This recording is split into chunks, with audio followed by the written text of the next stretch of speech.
NBA star Karl Anthony Towns kasama ng kanyang team na Dominican Republic dumating na sa bansa kagabi. Tuwang-tuwa itong si Towns at nagpost pa nga ito sa kanyang Twitter account sa Tagalog na kinukumusta ang kanyang Filipino fans. Kasabay nito dumating na rin sa bansa ang USA basketball team. Ramdam na nga natin ang pagsisimula ng FIBA World Cup. Kapanapanabik ang big basketball event na ito sa bansa.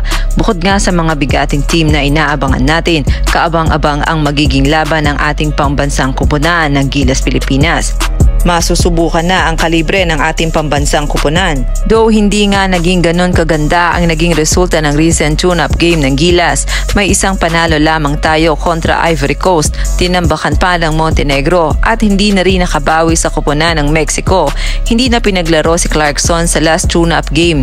Medyo nabahala ang ilang fans dahil inaakala ng lahat na may injury ito. Dahil tila sobrang napagod itong si Kabayan Clarkson after buhatin ito ang team kontra Montenegro with 27 points.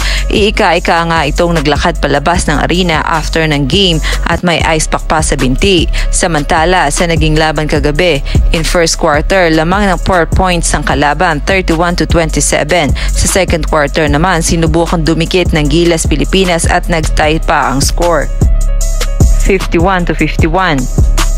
Sa third quarter naman, lamang pa rin ang Mexico leading the score by 6 points, 69-63. At sa fourth quarter, tuluyan nang hindi nakahabol ang team. Sa huli, talo ang Gilas sa last tune-up game nila at hindi nakabawi. Though wala si Jordan Clarkson sa laban kagabi, binuhat naman ng two-time MVP na si Scottie Thompson ang team. Umiscore ito ng 14 points, 6 rebs at 5 assists.